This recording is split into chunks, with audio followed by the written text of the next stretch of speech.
Saludos, aquí estamos en la primera parte de la lección número 148 del curso de precálculo. Estábamos viendo, ¿ok? Las llamadas funciones hiperbólicas y estábamos notando los parecidos y las diferencias que habían entre las funciones hiperbólicas y las funciones circulares que habíamos estudiado antes, ¿ok? Bien, lo primero que tenemos que llamar la atención que primeramente son 6 funciones hiperbólicas y 6 funciones circulares y tienen nombres parecidos. Por ejemplo, hay una función hiperbólica que se llama coseno hiperbólico de cierto número real t y otra que se llama seno hiperbólico de cierto número real t, y hay unas funciones circulares que se llaman coseno de cierto número t y el seno de cierto número t. Ese es el primer parecido. Segundo parecido es que las funciones circulares tienen que ver con el círculo unitario, ese círculo que tiene centro de origen y radio 1 y cuya ecuación es x cuadrado más y cuadrado igual a 1, mientras que las funciones hiperbólicas tienen que ver con esa hipérbola unitaria, ¿ok? X cuadrado menos y cuadrado igual a 1. Una diferencia: en el caso de las funciones circulares, a las abscisas de los puntos en el círculo unitario yo le llamo el coseno de cierto número t, y a las ordenadas de esos puntos en el círculo unitario le llamo el seno de ese cierto número real t.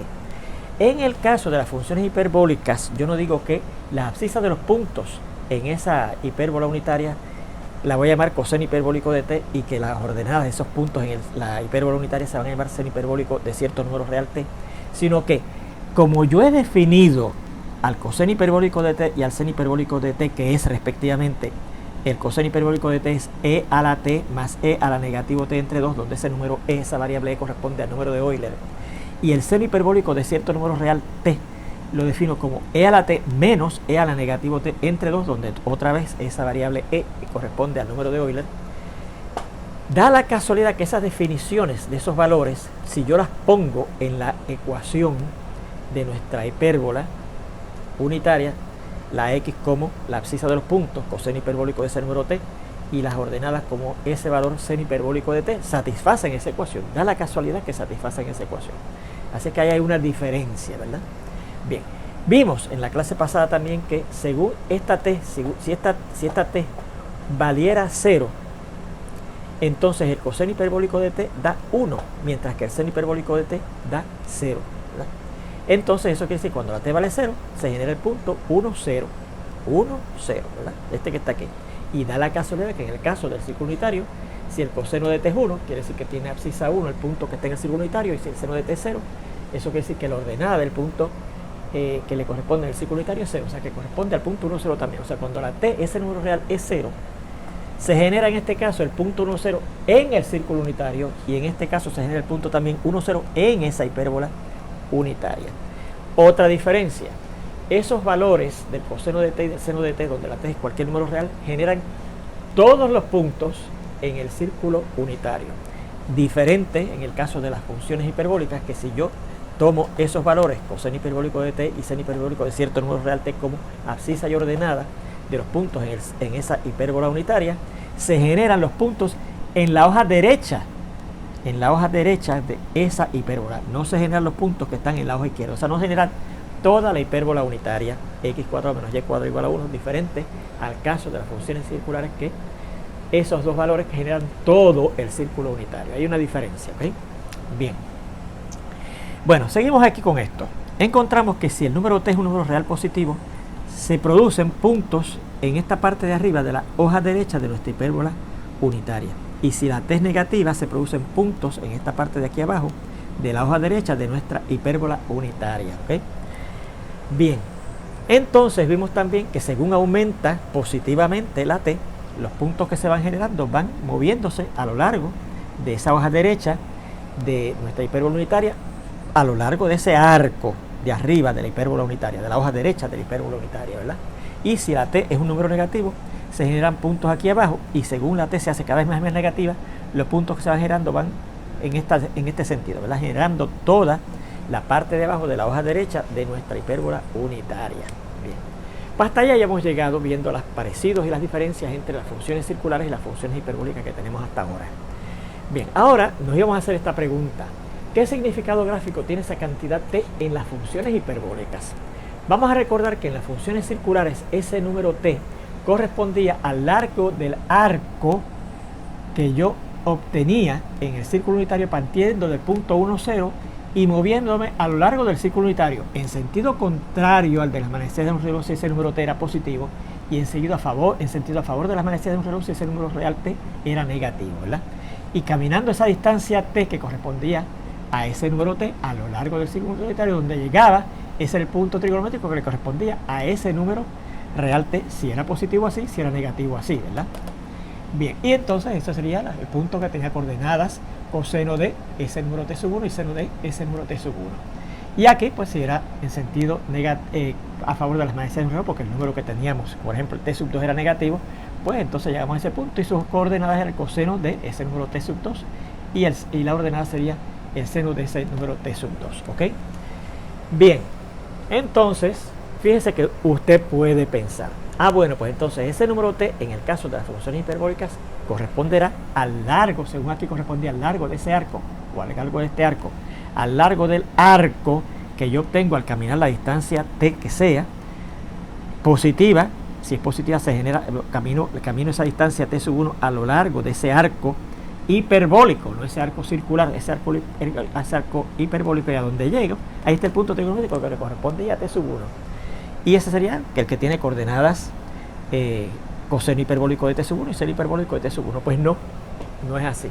O sea que la t no corresponde al largo del arco hiperbólico que se obtiene en la hipérbola unitaria x cuadrado menos y cuadrado igual a 1, caminando de esa manera, partiendo del punto 1, 0, como hacemos el círculo unitario, y caminando en este sentido, podríamos decir ahora a favor de las manecillas de un reloj, se fijan, en el contrario de lo que decía aquí, hasta caminar esa distancia que sea el número t, a lo largo de ese arco hiperbólico. Y a donde llegamos ese sería el punto p de t sub 1.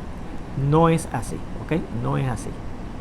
Igualmente, si será negativo, ¿verdad? Pues usted dirá, bueno, camino a la distancia t sub 2, que fuera un valor negativo, valor absoluto de t sub 2, pero en este sentido, podríamos decir, entonces en contra de las manecillas de un reloj, ¿verdad?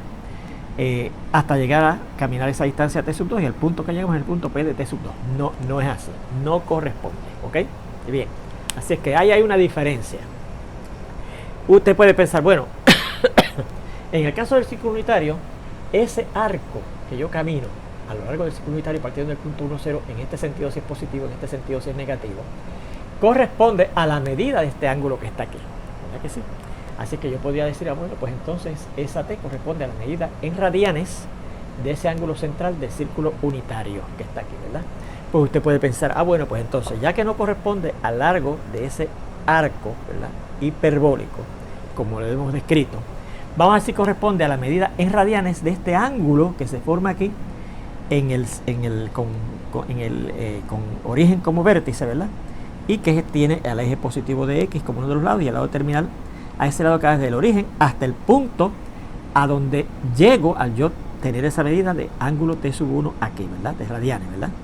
Hasta ahí. Pues no, tampoco ese número t sub 1 o ese número t en general corresponde a la medida de este ángulo que está aquí. No corresponde, ¿ok? Y esa es la información que le damos aquí. Bueno, pues ¿a qué corresponderá? Bueno, vas a notar esto último. Recuerde que esta información es eso que le acabamos de decir, ¿verdad? Que no corresponde ni a la medida de un arco así, ni a una medida de un arco así, ni a la medida del ángulo central en este círculo, ni a la medida del ángulo central, ¿verdad? Porque recuerde que este sería el centro, el origen también es el centro de esa hipérbola unitaria, ¿verdad? Que se forma ahí, ¿verdad? Entre el eje positivo de x, tal como es aquí, y el lado que veo, el segmento que va desde el origen hasta el punto que yo llame t sub 1, hasta donde interseque. Una vez mida este ángulo aquí con radianes, a donde llegue, ahí sería el punto p de t sub 1. No.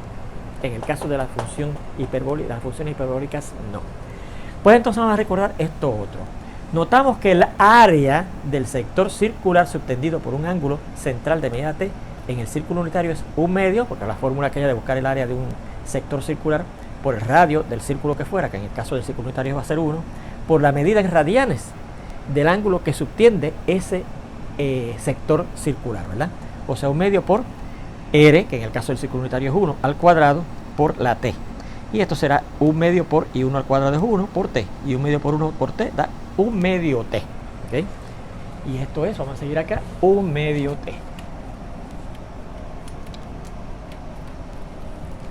Esto es igual a 1 medio t. ¿Okay?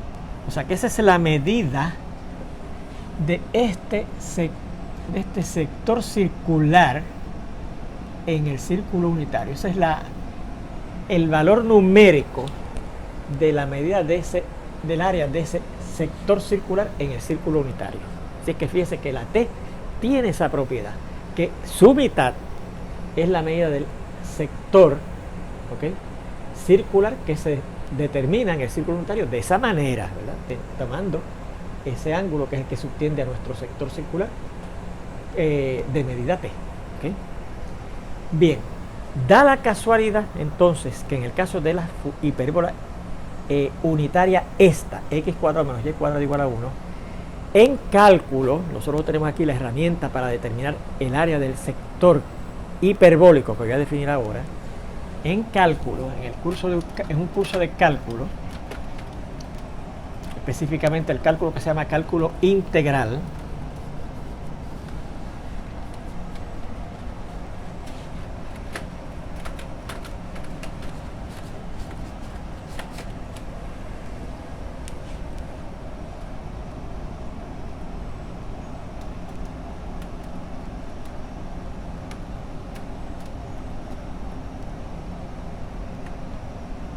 o sea que yo no puedo determinar aquí por geometría ni por trigonometría, ¿verdad?, la medida de un sector hiperbólico, ¿verdad?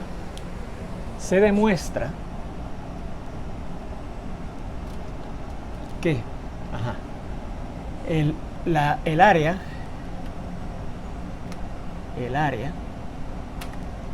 de un sector hiperbólico como el ilustrado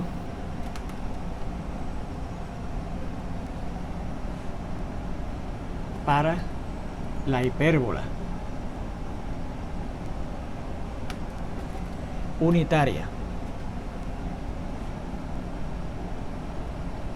x cuadrado menos y cuadrado igual a 1, ¿verdad?, que vamos a demostrar aquí.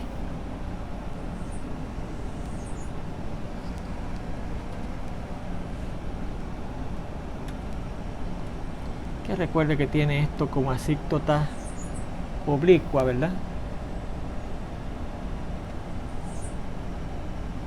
que pasa por el punto 1, 0, ¿verdad?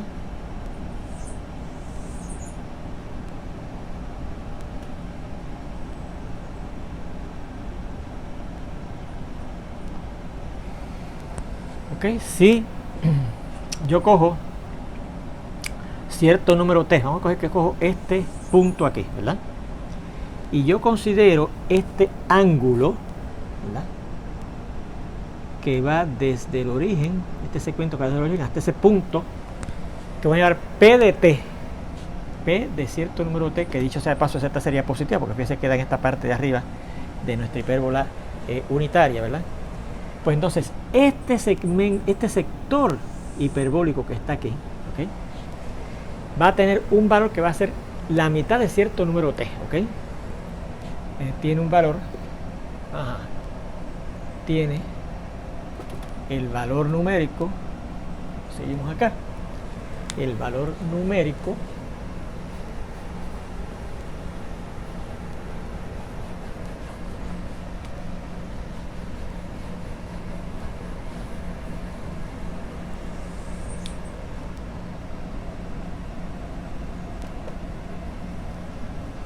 un medio t, ¿okay?, un medio t, donde entonces P de t, que va a tener coordenadas coseno hiperbólico de ese número t, seno hiperbólico de ese número t,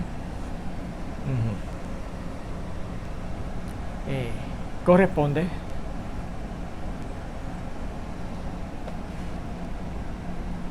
al punto hiperbólico, o podríamos decir trigonométrico, pero no circular, sino hiperbólico,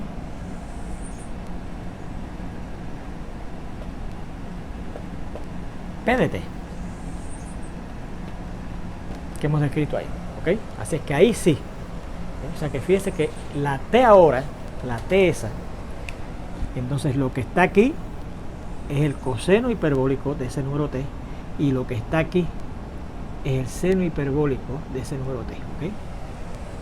Porque este es el punto trigonométrico hiperbólico, coseno hiperbólico de T, seno hiperbólico de T, ¿ok? Así es que la T, fíjense que sería un número cuya mitad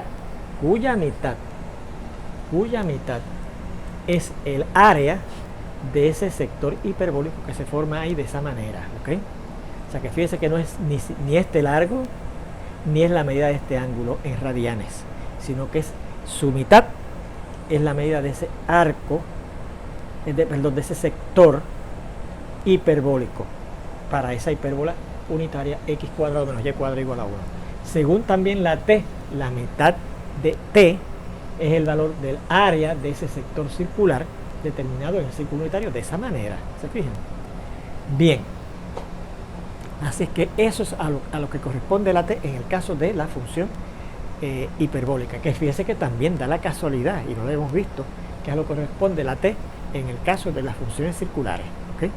Pero fíjese que no corresponde, como en el círculo unitario repetimos, al largo de este arco, no corresponde esa T al largo de este arco, ni a la medida en radianes de este ángulo, ni a la medida en radianes de este ángulo, sino a ese valor cuya mitad es el valor del área de ese sector hiperbólico y que aquí también corresponde al área de ese sector circular, ¿ok? Así que en ese sentido es que es lo mismo el número T para funciones circulares que el número T para funciones hiperbólicas, ¿ok? Bueno, pues hemos visto eso hasta ahora, ¿verdad? ¿Qué es lo que significa esa T? A los cuales yo busco el coseno hiperbólico de T y el seno hiperbólico de T. Vamos a ver ahora las funciones, las gráficas más bien, de las funciones hiperbólicas.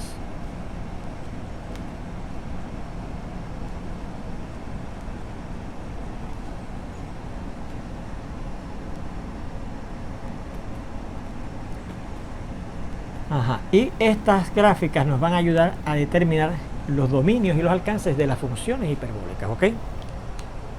Bien.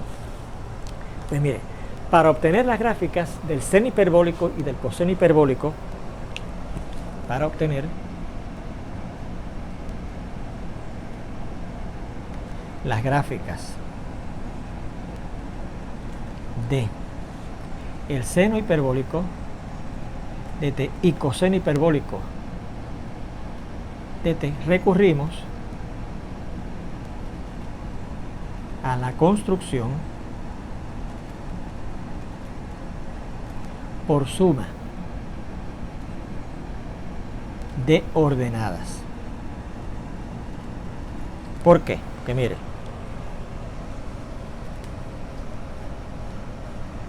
fíjese,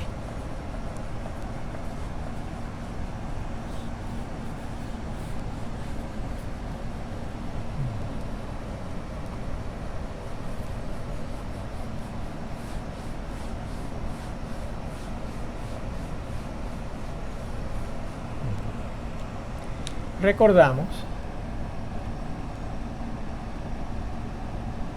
que el coseno hiperbólico de T se define como e a la T más e a la negativo T dividido entre 2, ¿ok? O sea, e a la T entre 2 más e a la negativo T entre 2, ¿verdad que sí? Vamos a ver las gráficas de esto y de esto, ¿ok? Veamos las gráficas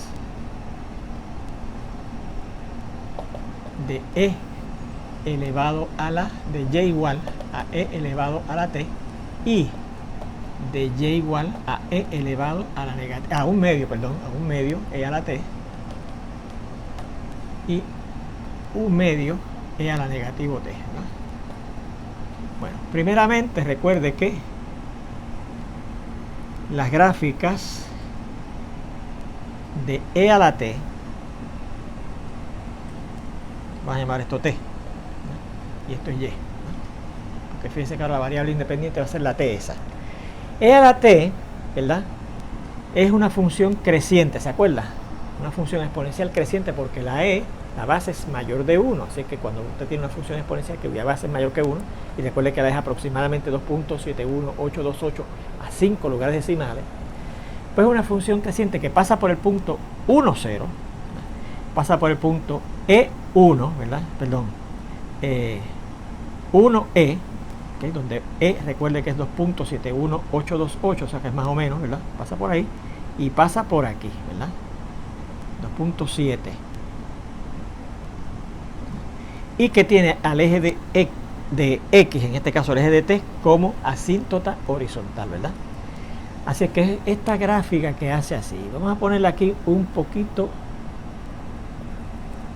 ¿verdad? En puntitos, ¿verdad?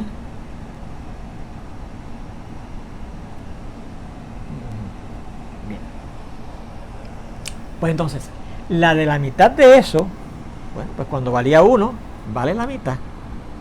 Cuando valía 2.7, vale 1.335, ¿verdad? Algo así, ¿verdad? 1.35 por aquí.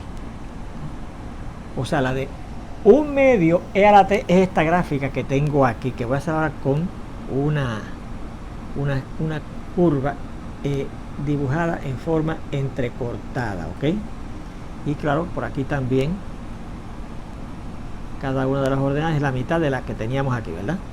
Así que ahí tenemos la de Y igual a la mitad de E a la T. Recuerde que esta es Y igual a E a la T, ¿ok? La de E a la negativo T, ¿verdad? La de E a la negativo T, fíjense que sería la misma de E a la T, pero reflejada a través del eje de Y, porque le cambiamos el signo a la variable independiente T, a la que estaría en el eje de X, ¿verdad? Así es que la de E a la negativo T es esta misma, pero reflejada a través del eje de Y, ¿verdad? Así que pasaría por este punto, y tiene a la asíntota, como asíntota horizontal, otra vez al eje de X, que en este caso sería el eje de T, ¿verdad? Así que vamos a hacer también con puntitos, ¿verdad? La gráfica. Y pasa por el punto, ¿verdad? Ahí tiene entonces al eje de T, en este caso como asíntota horizontal, ¿verdad? Así que sigue subiendo por ahí, ¿verdad? Esa es la de Y igual a E a la negativo T. Pues entonces la de Y igual a la mitad de E a la negativo T, bueno, pues sería la mitad de esos valores, ¿verdad? Este punto por donde pasa Y igual a E a la negativo T se reduce aquí a la mitad. Y este punto se reduce entonces también aquí a la mitad, ¿verdad? Por cuando vale negativo 1. ¿Ok? Negativo 1 aquí. Por aquí, ¿ok? 2.3. Así es que sería la gráfica esta que hace así, ¿verdad? La que pasa así, ¿ves? Por aquí, ya aquí sería entonces con la línea curva entrecortada, ¿verdad?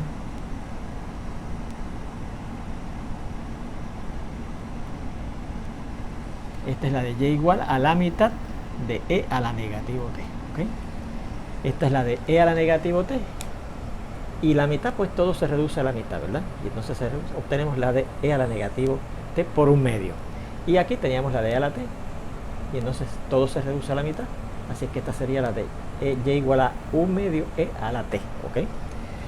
Bueno, pues entonces fíjense que la gráfica de la función coseno hiperbólico de T sería la suma de estas dos, la de esta, la de 1 medio E a la T, y la de 1 medio E a la negativo T, ¿verdad? Bueno, pues mire, fíjense que cuando estemos aquí, ambas gráficas valen 1 medio, ambas ordenadas valen 1 medio, ¿verdad que sí? Pues si yo sumo 1 medio más 1 medio, pasa por aquí la gráfica del coseno hiperbólico de T, porque estoy sumando el valor de la mitad de la menos de 1 medio E a la T, que tiene la ordenada 1 medio, más la ordenada de 1 medio E a la negativo T, que también es 1 medio, 1 medio más 1 medio pasa por aquí. Así es que la gráfica de la función coseno hiperbólico pasa por ahí, ¿ok? Bien, entonces, si nos vamos un poquitín más adelante, por aquí, por ejemplo, tendría que sumar esta ordenada, ¿verdad?, que es la de 1 medio E a la T, y esta ordenada, que es la de 1 medio E a la negativo T. O sea que a esta ordenada larga, que está aquí, desde aquí hasta acá, le sumo este pedacito, que es la ordenada de 1 medio E a la negativo T. Así que tendríamos este punto que está aquí, ¿ok? Bien, si yo cojo este punto que está aquí, pues tendría que sumar la ordenada de 1 medio E a la T, que es este pedacito chiquitito que está aquí, más la ordenada de 1 medio E a la negativo T, que sería este valor que está aquí, ¿verdad? Y si a esto yo le sumo este pedacito, tengo este punto que está aquí, ¿ok? Así es que fíjese, la gráfica de la función coseno hiperbólico de t, considerando esos tres puntos, luce así, mire, luce así, pasa así, ¿ves?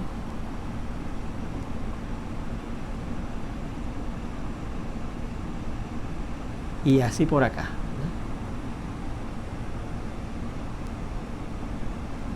Y esa sería la gráfica, esa sólida, sería la gráfica de la función y igual a coseno hiperbólico de t, porque fíjense que es la suma de la gráfica, de las ordenadas de la gráfica, e a la t por un medio, que es esta que está aquí, ¿verdad? Más la de las ordenadas de la gráfica, e a la negativo t, dividido entre 2, que es esta otra que viene por acá, ¿verdad? Así es que fíjense que si yo sumo las ordenadas tanto de esta gráfica como la de esta gráfica, pues obtengo los puntos que están en la gráfica de y igual al coseno hiperbólico de t. Muchos estudiantes me dicen, pues mire, sale una parábola. No, no sale una parábola. Tampoco sale aquella figura que parecía una parábola que correspondía a las funciones secante de cierto número real t en las circulares, ¿verdad? O cosecante de cierto número real t, que parecía también unas parábolas. Tampoco sale eso. Esa gráfica tiene un nombre que ya mismito vamos a decirle cuál es el nombre de esa gráfica que genera la función coseno hiperbólico de t. Vamos a ponerlo un poquitín más pegadito de acá. ¿Okay? Y vamos a ver cómo se llama esa gráfica. Ni es parábola, ni es aquellas cosas que parecían parábolas que correspondían a las funciones, a los ciclos, ¿verdad? De la función secante de cierto número o cosecante de cierto número en el caso de las funciones circulares, ¿ok? Ya mismo vamos a decir cómo se llama esa parábola, esa gráfica, esa figura que se genera ahí. Bueno, ¿cómo sale la gráfica entonces de la función seno hiperbólico de cierto número t, ¿verdad? Recordamos, vamos a seguir acá, que el seno hiperbólico de t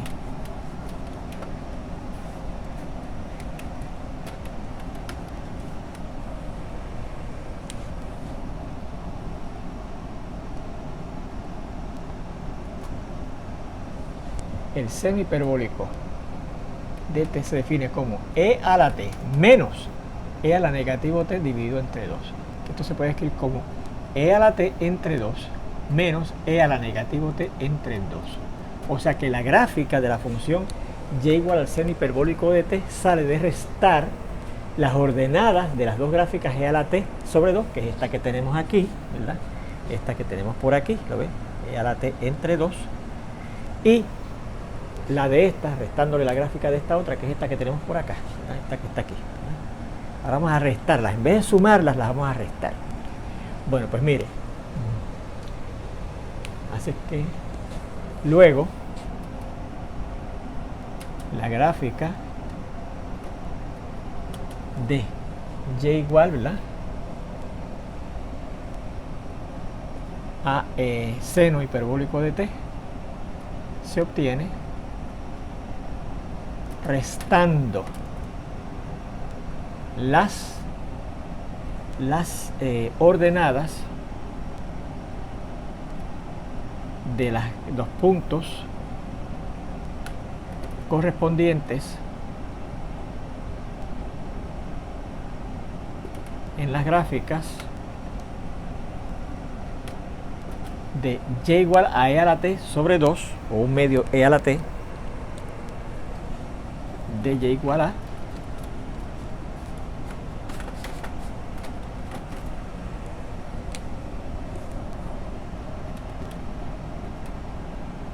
menos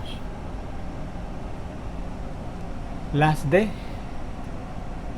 y igual a e a la un medio e a la negativo t, ¿ok? Bien, vamos a ver cómo se obtiene esa gráfica. Pues mire, si yo cojo otra vez cuando la t vale 0, ¿verdad? Cuando la t vale 0, pues si a la ordenada de y igual a un medio e a la t, si a la ordenada de y igual a un medio e a la t, que es un medio, mira aquí, le resto la ordenada de y igual a un medio e a la menos t, que es un medio también, un medio menos un medio, da el punto 0. Así que el punto 0 está ahora en la gráfica de la función seno hiperbólico. Fíjense que la de la suma de ellas dos, que da 1, está en la gráfica del coseno hiperbólico. La resta de ellas dos, que da 0, está en la gráfica del seno hiperbólico de t. Fíjense que ahora si yo a esta que está aquí, ¿verdad?, que está en y igual a 1 medio e a la t, le resto esta ordenada, entonces en vez de subírsela arriba, camino abajo, me sale este punto que está aquí, ¿ok?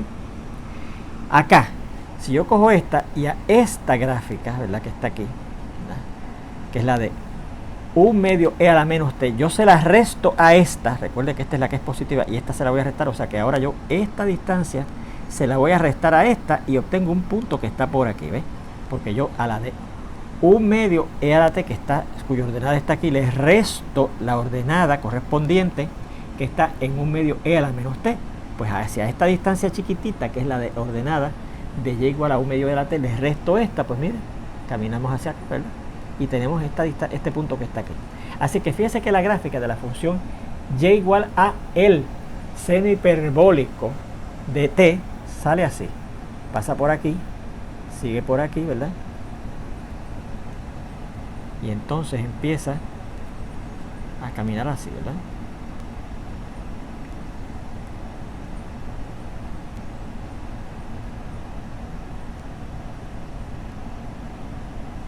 Y por acá sale así, ¿verdad?